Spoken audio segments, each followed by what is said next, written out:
प्रभु येशू क्रिस्टको नाममा यहाँहरू सबैजनालाई जय मसी।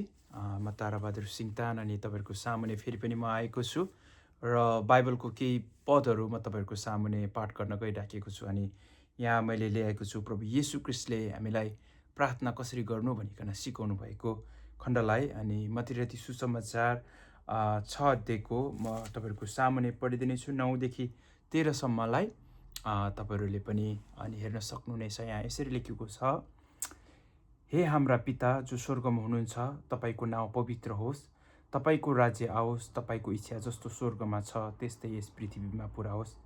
हामीलाई आज हाम्रो दैनिक भोजन दिनुहोस्। हाम्रो अपराध क्षमा गर्नुहोस् जसरी हामीले आफ्ना अपराधीहरूलाई क्षमा गरेका छौँ। हामीलाई परीक्षामा पर्न नदिनुहोस् तर दुष्टबाट छुटाउनुहोस्, किनभने राज्य, पराक्रम र महिमा सदा सर्वदा तपाईँकै हो। आमेन। साँच्चै नै यो परमेश्वरको वचन पढाइ सुनाइबाट परमेश्वरले आशिष दिनुभएको होस्। यहाँ प्रभु येशू क्रिस्टले चाहिँ कसरी चाहिँ यहाँ प्रार्थना गर्न चाहिँ सिकाउनु भएको छ। यो चाहिँ तपाईँ अनि हाम्रो चाहिँ हरेक बिहान जसै हाम्रो आँखा चाहिँ खुलिन्छ त्यस बेला चाहिँ प्रार्थना गर्ने विषय हो यो। किनकि प्रभु येशू क्रिस्टले यहाँ यसरी सिकाउनु भएको छ कि हामीलाई परीक्षामा पर्नदेखि जोगाउनुहोस् भनिकन है। यहाँ के भनेको छ, हामी यहाँ हामीलाई यहाँ तपाईँले पढ्न सक्नुहुन्छ 13 अध्यायको पहिलो लाइनमा यसरी लेखेको छ, हामीलाई परीक्षामा पर्न नदिनुहोस् है। प्रभु येशू क्रिस्टले चाहिँ यसरी प्रार्थना गर्नु भनिकन चाहिँ किन भन्नुभएको हो भन्दै गर्दाखेरि तपाईँले बाइबलमा नै तपाईँले देख्न सक्नुहुन्छ, यदि परीक्षामा पर्यो भने चाहिँ हाम्रो जीवनमा चाहिँ कस्तो कुराहरू चाहिँ देखा परिन्छ, त्यसको परिणामहरू चाहिँ के हुन्छ, त्यसको परिणाम चाहिँ के हुन्छ भन्ने कुराहरू तपाईँले देख्नुभएको छ। म एउटा उदाहरण तपाईँहरूको सामुने भन्न चाहन्छु। सिम्सोनको जीवनलाई तपाईँले पुरानो करारमा तपाईँले पाठ गर्न सक्नुहुन्छ है। सिम्सोनको जीवनमा चाहिँ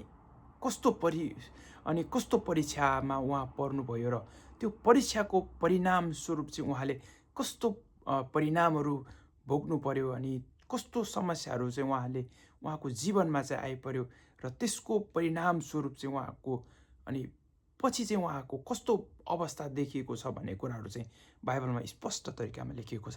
त्यही कारणले हाम्रो हरेक बिहानको प्रार्थना चाहिँ प्रभु हामीलाई परीक्षामा पर्नदेखि जोगाउनुहोस् भनिकन हामीले प्रार्थना गर्नु जरुरी छ।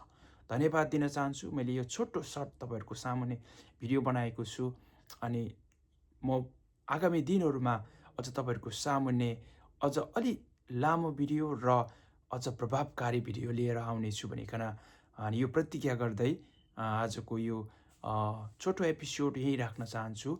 जय मसी।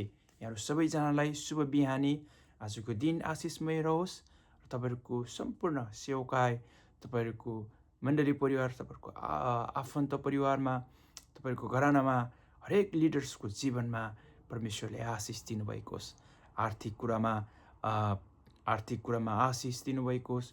तपाईँहरूको अनि परिवारको बिचमा, तपाईँहरूको हरेक क्षेत्रमा, सम्बन्धको कुराहरूमा, सेवकायको क्षेत्रमा, हरेक कुरामा परमेश्वरले आशिष दिनुभएको हुन्छ। मेरो प्रार्थना सहित अनि मेरो कामना यही छ।